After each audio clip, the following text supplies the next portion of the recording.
Whispers and Overvoice. Sa paglipas ng mga araw, linggo at buwan, ay mas lalong lumalim ang nararamdamang paghanga ko kay Boss Alvin. Alam ko sa sarili ko na hindi na iyon simpleng crush lang. Gusto ko na siya. Seryosong gusto ko na siya. Walang araw na hindi ko siya naiisip, lalo na sa gabi bago ako matulog. Lagi siyang laman ng daydreams ko. Sabi ni Sarah ay imposible daw na magustuhan ako ni Boss Alvin dahil masyadong malaki ang agwat ng edad namin. Bata ang tingin sa akin ni Boss Alvin pero hindi ako nawawala ng pag-asa. Umaasam pa rin ako na mapapansin ako ni Boss Alvin bilang dalaga, lalo na at nalalapit na ang debut ko. Malapit na ako maging ganap na dalaga. Anak, malapit na ang debut mo. Ano ba ang gusto mo sa birthday mo? Sabihin mo kay tatay. Untag sa akin ni tatay habang nag-aalmusal kami. Na-excite naman ako sa tanong niya. Tay, pwede po ba akong mag-party kahit simpleng party lang po? Request ko. Gusto kong imbitahan ng mga classmates ko lalo na si Boss Alvin. Gusto ko maging isa siya sa mga 18 roses ko. Gusto ko siyang makasayaw. Oo naman anak, pinaghandaan ko talaga itong 18th birthday mo. Magpa-party ka. Namilog ang mata ko sa tuwa. Talaga tay? Magpapaparty po ako? Oo anak, magpaparty ka. Yung may 18 roses at 18 candles. Imbitahan mo ang mga kaklase mo. Sa tuwa ko ay tumayo ako at yumakap kay tatay. Thank you po tay.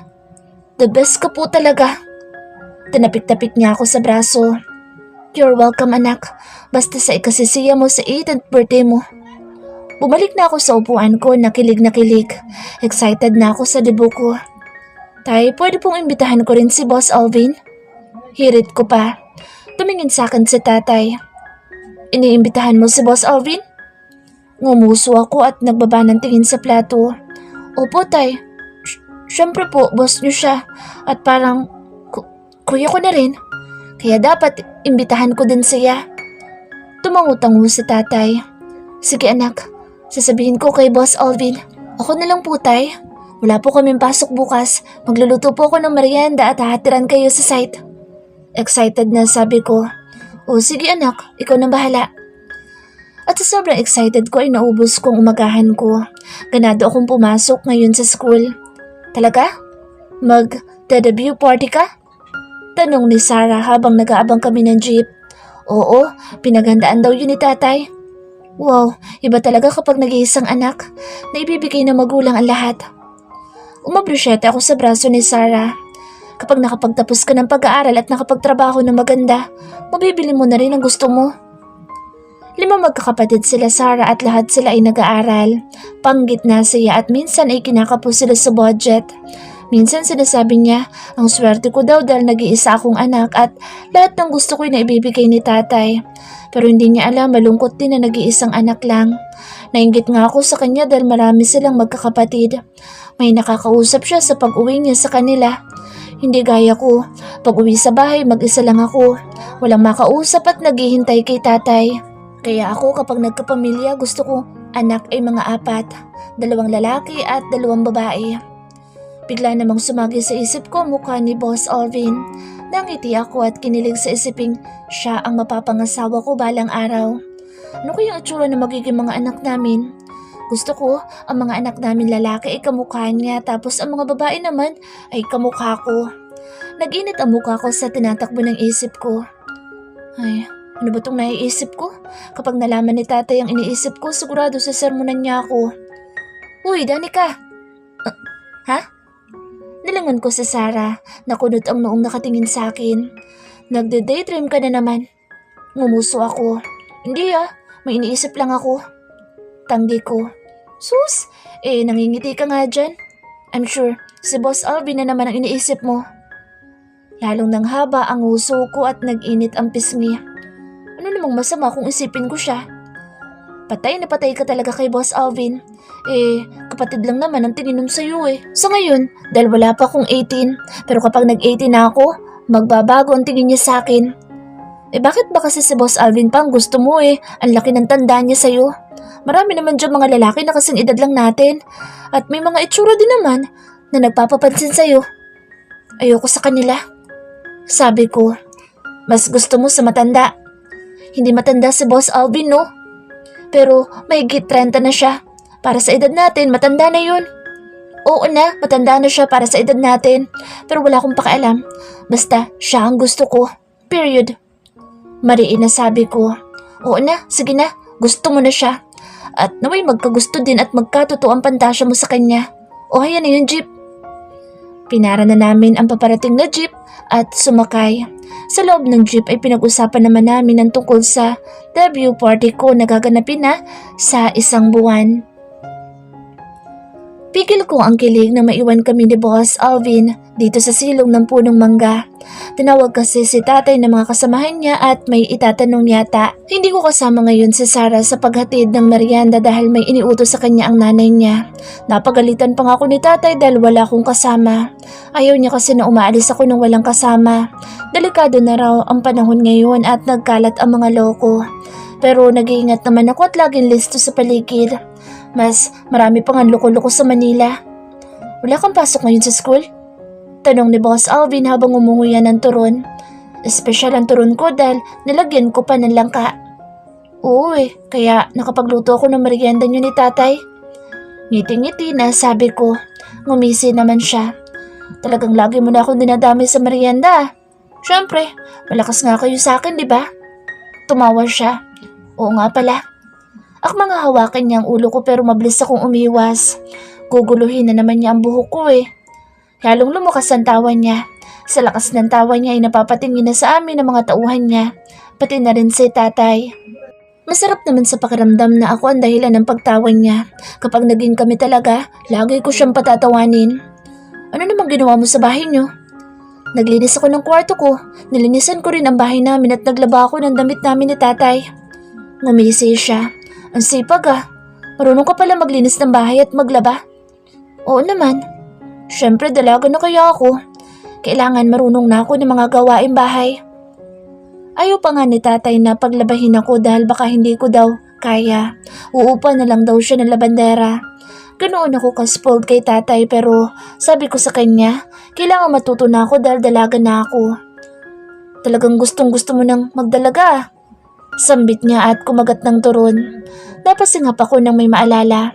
Oo nga pala, iimbitahan ko siya sa debut ko. Munti ko nang makalimutan dahil sa pakikipagkwentuhan sa kanya. Siya nga pala, Boss Alvin. Birthday ko na next month. Iimbitahan ko sana kayo sa birthday ko bilang isa sa 18th roses ko. Tumango siya.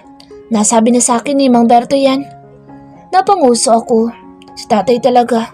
Sabi ko ako na magsasabi Inunahan pa ako. Ganun ako ka-espesyal para maging isa sa 18 roses mo? Tanong niya na matiimang tingin sa akin habang umunguya ng turon. Nagragudo naman ang puso ko. Oo, kasi boss kayo ni tatay Tumangu-tango siya. Asamin ni Mang Berto, parang kuya na raw ang tingin mo sa akin. Totoo? Muli na naman ako napanguso. Talagang sinabi pa yun ni tatay? Daldal talaga ni tatay. Is it true? Kuya ang tingin mo sa akin? Untag ni Boss Alvin nang hindi ako agad nakasagot.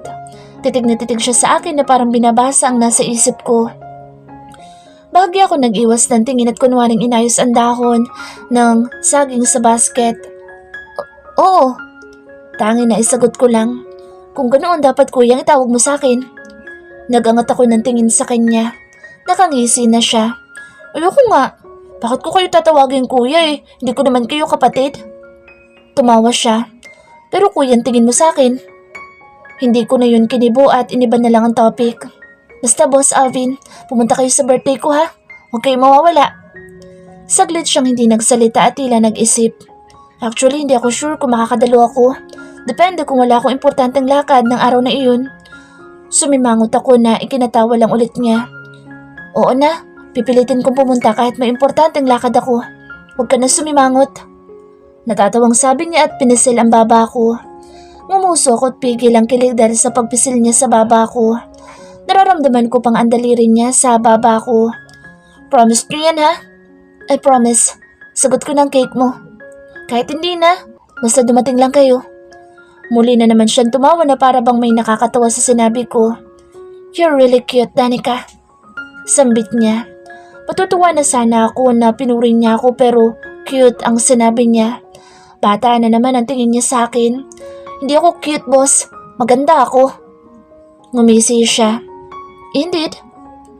Nag-excuse si Alvin nang tumunog ang cellphone niya. Sunundan ko na lang siya ng tingin at bumuntong hininga. Mabilis ang tibok ng puso ko. Ganoon naman talaga palagi kapag kaharap ko siya. Pinagmamasdan ko siya habang nakikipag-usap siya sa cellphone. Mukhang seryoso ang pinag-uusapan nila ng nasa kabilang linya dahil kumukunot pa ang noon niya at nasa bewang na ang isang kamay. Gustong gusto ko ang ayos niya ngayon. As usual, t-shirt na itim, kundi itim ay puti minsan, tapos kupas na maong na pantalon na may butas sa tuhod.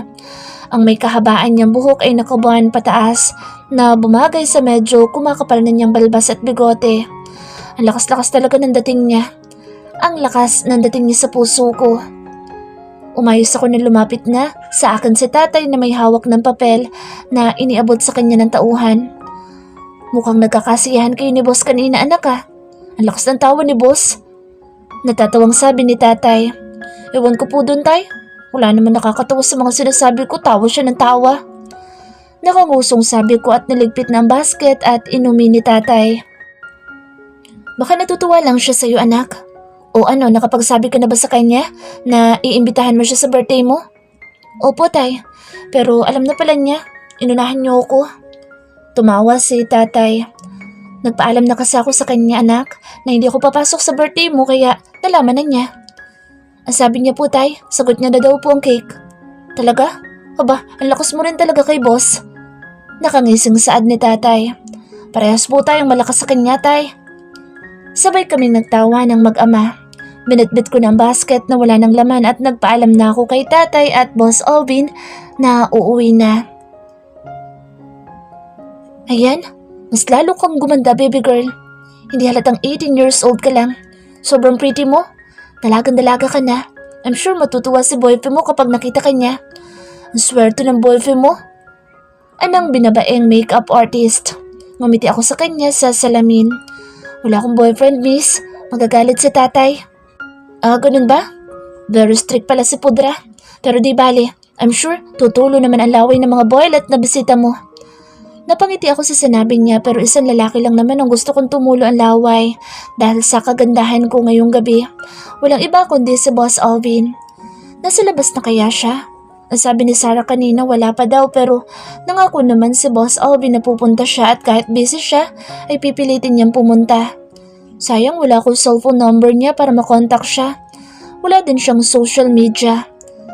Nag-excuse ang makeup artist at iniwan ako dito sa maliit na kwarto ng venue na pagdadausan ng debut party ko. Patamang pinagmamasdan ko ang sarili sa salamin. Tapos na akong ayusan ng makeup artist na binabae.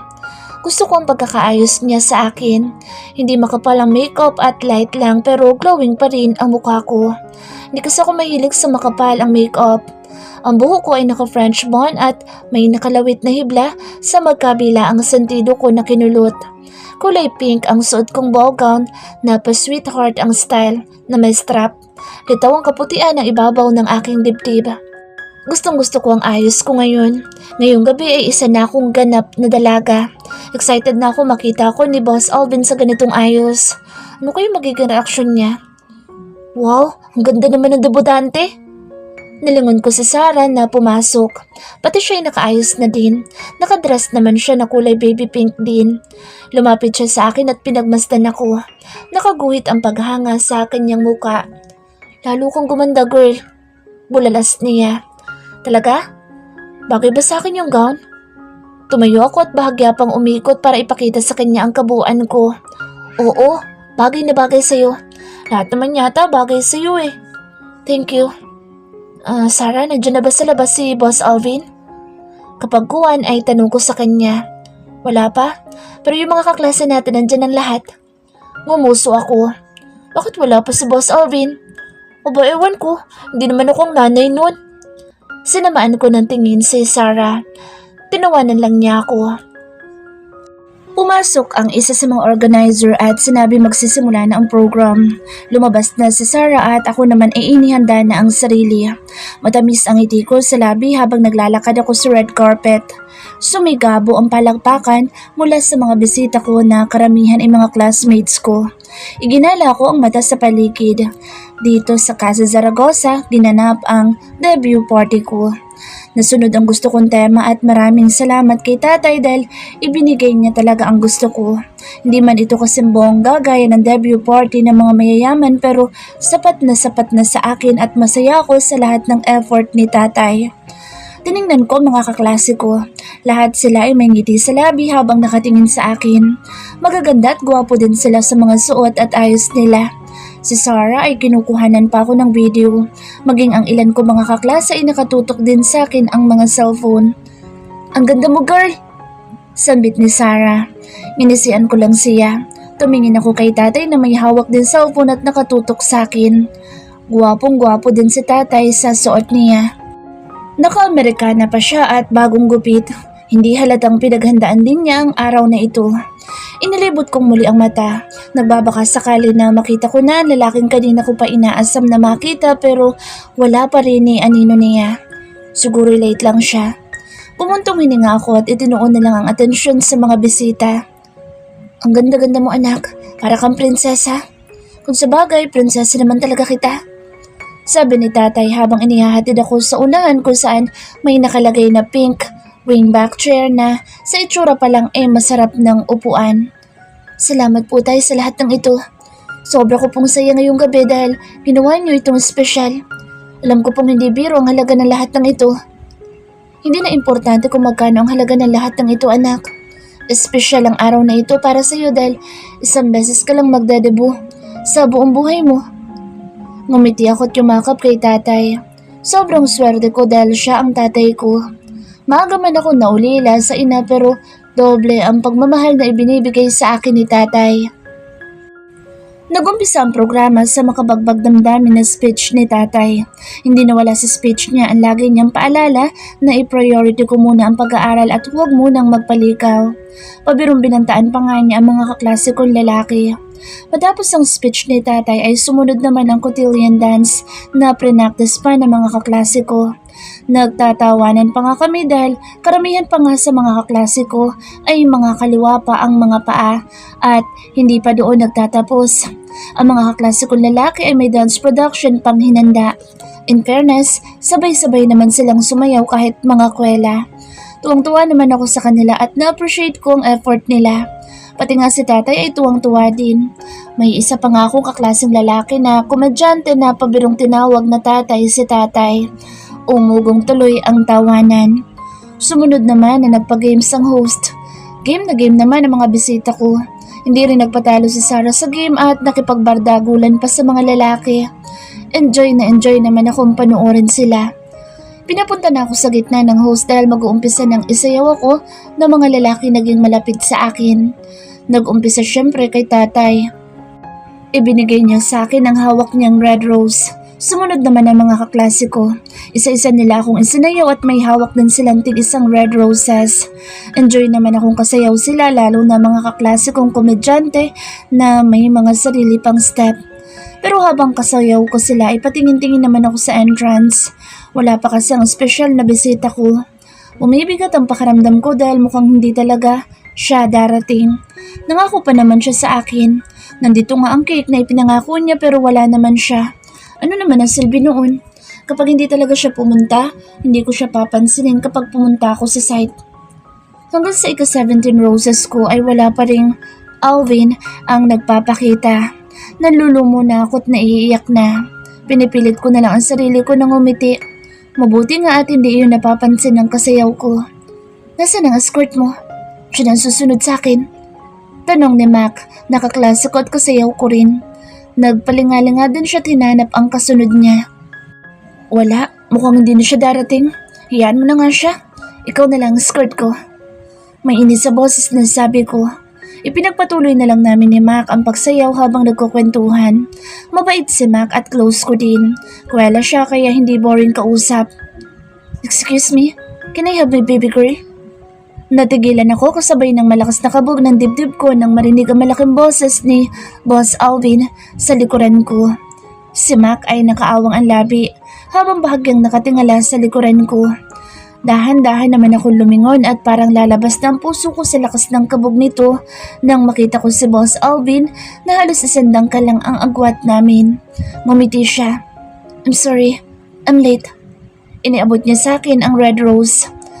Nanginig ang kamay na kinuha ko iyon. Narinig ko namang nag-excuse si Mac pero hindi ko na siya nilingon dahil na kay Boss Alvin ang atensyon ko. Inilahad niya ang malaking kamay sa akin.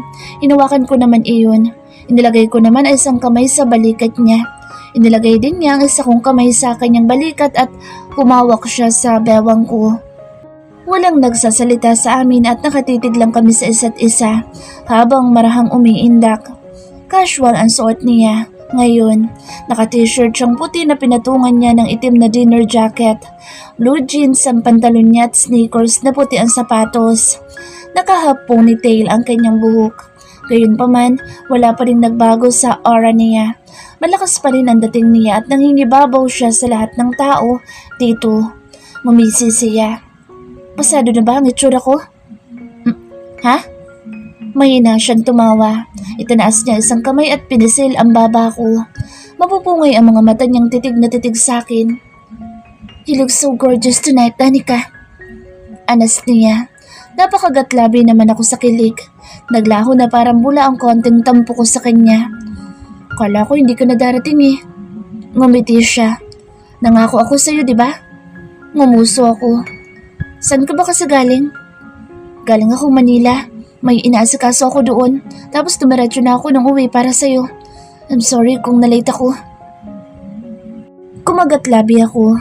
Ibig sabihin hindi niya talaga ako nakalimutan. Salamat sa pagpunta, Boss Alvin. Ngumisi siya. You're welcome, baby girl. Di na ako, baby. Di mo ba nakikita dalaga na ako? 18 na ako. Nangahaba ang usong sabi ko. Lalong lumapad ang ngisi niya. Tumaas ang kamay niya at pinisil ang ilong ko. Kahit tumanda ka pa, you're still my baby. Talaga na nga ako, ang kulit mo naman. Giit ko pa. Baby siya ng baby dyan. Late na nga siya, aasarin niya pa ako. Tumawa lang siya at iniikot ako. Hanggang sa matapos ang program ay nakangiti lang ako. Ang mga kaklase kong babae at kahit binabae ay nagpapakyut din kay Boss Alvin. Nagpa-picture pa nga at parang gusto ko tuloy sigawan ng mga kaklase ko na akin lang siya. Pero hindi pwede dahil nandyan si tatay. Sobrang saya ko ngayong gabi dahil kasama ko siya. Hindi siya umalis hanggang sa matapos ang party. Hinatid pa nga niya kami ni tatay sa bahay. Ito ang birthday na hindi ko na makakalimutan sa buong buhay ko. Nangingiti ako habang binubuksan isa-isa ang regalo ng mga kaklase ko. Hindi man yun kamahalan at simple lang ay na-appreciate ko naman. Ang sabi ko nga sa kanila kahit walang regalo basta dumalo lang sila ay masaya na ako. Pero nag-abala pa rin sila. Binuksan ko naman ang regalo ni Sarah na nakalagay sa paper bag. Parang alam ko na kung anong regalo niya. Hindi nga ako nagkamali. Isa iyong turn ng damit na baby pink ang kulay. In fairness, maganda siya. Alam talaga niya ang mga gusto kong damit. Mamaya ay mag-thank you ako sa kanya. 2 regalo na lang ang hindi ko pa nabubuksan. Ang kay tatay at kay Boss Alvin. Inuna ko munang buksan ang kay tatay na nakabalot pa sa gift wrapper. Hindi ko inaasahan na bibigyan pa ako ng regalo ni tatay. Yung party pa nga lang na ibinigay niya ay sobra-sobra na. Napaawang ang labi ko nang makita ang bagong labas na cellphone na gustong gusto ko. Hindi biro ang halaga nito. Napakagatlabi ako. Si tatay talaga, maayos pa naman ang cellphone ko at pwede naman yung mumurahing brand lang. Ito pa talaga ang binili. Ibinalik ko muna sa box ang cellphone at ang regalo naman ni Boss Alvin ang binuksan ko. Isa yung maliit na box at elegante ang pagkakabalot. Malakas ang kabog ng dibdib na maingat ko yung binuksan. Ayokong mapunit ang wrapper. Umawang ang labi ko nang makita ang isang gold silver watch. Hindi ko inaasahan na ito ang laman ng box.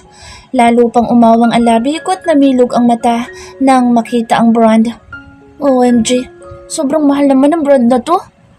Kinuha ko ang cellphone at sinearch ang brand ng relo. Napasinghap ako nang makita ang presyo. Mahigit 100,000. Grabe, ganun kamahal? Teka, baka naman nagkamali lang si Boss Alvin ng bigay. Parang imposible namang bibigyan niya ako ng ganito kamahal na regalo. Ibinalik ko ang regalo sa box. Bitbit iyon at ang box ng cellphone ay lumabas ako ng kwarto at tumungo sa kusina kung nasaan si tatay. Naabutan ko siyang naghihiwa ng carrot sa isasahog niya na lulutuing ulam sa pananghalian. Hindi siya pumasok ngayong Sabado. O anak, kamusta ang pag-unboxing? Nakangiting tanong ni tatay at tumingin sa mga hawak ko. Oh, nabuksan mo na pala ang regalo ko. Nagustuhan mo ba? Ngumuso ako. Bakit regalohin niyo pa po ako ng cellphone, tay? Tapos mahal pa. Okay pa naman po itong cellphone ko. Siyempre anak, 18 ka na. Espesyal at mahal dapat ang regalo. Lumapit ako kay tatay at yumakap sa kanya. Thank you po tatay. Pero pwede naman pong wala ng regalo basta payagan niyo na lang ako magpaligaw. Sinamaan niya ako ng tingin. Joke lang po. Si tatay talaga. Mabuti naman nag-joke lang yan. Kahit 18 ka na, bawal pa rin naligaw. Opo, tay. O ano naman yung sangawak mo? Sino nagregalo niyan? Mukhang alahas ang laman na. Puna ni tatay nang makita ang isang hawak kong red velvet box. Galing po to kay Boss Alvin, tay. Talaga? Ano laman yan? Curious na tanong ni tatay. Nuksan ko ulit ang box at tumambad sa kanya ang mamahaling ladies watch. Relo? Mukhang ang mahal niya na. Bulalas ni tatay. Mahal talaga, tay. Sinearch ko nga sa internet. Nagkakahalaga ng mahigit 100,000. Talaga? Patingin nga. Binitawan ni tatay ang hawak na kutsilyo at karot. Nagpunas muna siya ng kamay at hinawakan ang relo. Sinipat-sipat niya ito at kiniskis pa sa bariya. Oo nga. Tunay ito kaya mahal. Ibinalik na sa akin ni tatay ang relo. Tay, naisip ko baka nagkamali lang po ng bigay ng regalo si Boss Alvin.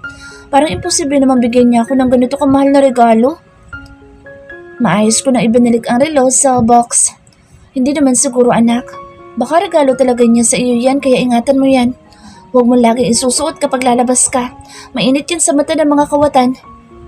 Ani tatay at biglang napahawak sa tiyan at ngumiwi. Teka lang anak, maglalabas lang ako ng sama ng loob. Ako naman ay nakatitig lang sa relo. Gusto kong tanungin si Boss Alvin tungkol sa relo para makasigurado. Tumutok ang mata ko sa cellphone ni tatay na nakalapag sa mesa. Kumagat-labi ako tinawakan iyon. Tumingin muna ako sa saradong pinto ng banyo bago ko mabilis na kinutingting ang cellphone ni tatay. Hinanap ko ang number ni Boss Alvin. Kagat-kagat ko ang labi habang nagtatype ng text sa cellphone. Malakas din ang kabog ng dibdib ko. Nang tapos na ako mag-type ay isinend ko na ito sa number ni Boss Alvin. Pabagsak na humiga ako sa kama at inilapag sa dibdib ang cellphone kong iniregalo ni tatay. Tumitig ako sa pink na kisame. Malakas pa rin ang kabog ng dibdib ko. Excited sa reply niya. Sana'y mag-reply siya. Napapitlag ako sa gulat na biglang mag-ring ang cellphone ko. Dinampot ko iyon at namilog ang mata ko nang makitang tumatawag si Boss Alvin. Natatarantang bumangon ako at sinwipe ang green button at itinapat sa tenga ang cellphone. Danica? Nakagat ko ang labi nang marinig ang malalim at malaking boses ni Boss Alvin sa kabilang linya. Para siyang bagong gising sa boses niya. Wala talaga siyang budol. Kahit boses niya sa cellphone, ang gwapo din. Tumikim ako. Yes, Boss Alvin, it's me. Narinig ko ang pagtawag niya sa kabilang linya. Napakagatlabi naman ako. Pati tawag niya ay ang gwapo din sa kabilang linya. Nasaan kaya siya? Nasa bahay niya kaya? Saan mo nakuha number ko ha? Wala ko natatandaan ay binigay ko sa iyong number ko. Ngumuso ako. Kay tatay. Tumawa ulit siya. Hindi ko alam kung mau-open ako sa tawa niya o matutuwa. So what's up? Anong atin? Tanong niya. Tumikim ako at ngumuso. Itatanong ko lang sana yung tungkol sa gift mo sa akin. Why? Hindi mo ba nagustuhan? Papalitan ko. Nataranta naman ako dahil baka na-offend siya. Hindi sa ganoon, Boss Alvin. Ano lang? Sure ka bang yun ang regalo mo sa akin? Isang gold silver watch iyon. Sinearch ko sa internet. Sobrang mahal. Baka nagkamali ka lang ng regalo sa akin. Muli na naman siyang tumawa sa kabilang linya. Hindi ako nagkakamali. Yan talaga ang regalo ko sa'yo. Lalong nanghaba ang uso ko. Sobrang mahal naman kasi na regalo mo. Parang hindi ka panipaniwala. Of course, because you're special, baby. Sumimangot ako. Baby na naman. Okay na sana eh. O bakit natahimik ka? Kasi tinawag mo na naman akong baby. Malutong siyang tumawa na lalo kong ikinasimangot. Parang inaasar na niya ako. Ayaw mong tinatawag kitang baby? Kasi nga hindi na ako baby. Talaga na nga ako. Tawa lang ang isinagot niya sa akin. Parang masiyahin yata siya ngayon. Bumuntong hininga na lang ako. Mukhang kailangan ko na mag-level up para makita niya na dalaga na talaga ako at hindi na bata. Tumikim ako. Nasaan ka ngayon, Boss Alvin? Tanong ko sa malambing na boses. Why are you asking? Kumagat labi ako. Wala lang, gabi na kasi. Baka gumagala ka pa. Narinig ko ulit ang tawa niya. Nandito ako sa library office sa bahay ko. Ano ginagawa mo? Nakarinig ako ng mahinang kaluskos. Mukhang may ginagawa siya at mukhang nakakastorbo ako. Reading some documents. Okay. Mukhang nakakastorbo na yata ako, Boss Alvin. Sige na, ibababa ko na ito. Thank you ulit sa regalo mo. It's okay, Danica. Hindi ka nakakastorbo. Just talk. I'll listen. Napakagatlabi ako tumigas sa kama sabay impit na tumili. Para akong bulating inasnan sa kilig at nagpapadyak pa. Di pa sinasadyang nasipa ko ang lotion na nasa side table. What's that? Napabangon ako nang magtanong si Boss Alvin. Kinalma ko ang sarili bagamat ang puso ko ay nagwawala na sa lakas ng tibok nito. Wala. Nasagay ko lang yung lotion. Dinampot ko na ang lotion ko at ibinalik sa nightstand. Muli akong humiga at niyakap ang unan. Hindi na magkamayaw sa pagtibok ng mabilis ang puso ko. Tila ba may nagkakarerahan doong mga kabayo. Mukhang may ginagawa ka yata. Ha? Hindi, wala. Nakahiga lang ako. Natatarantang sabi ko dahil baka ibaba niya na ang phone. Narinig ko lang siyang tumawa sa kabilang linya. Kung ano-ano lang ang pinag-usapan namin ni Boss Alvin sa phone. Mas madalas ay ako ay nagsasalita. Nakikinig lang siya. Minsan nagsasalita din siya kapag tinatanong ko siya. Pakiramdam ko nga close na kami at magandang panimula iyon para sa aming dalawa.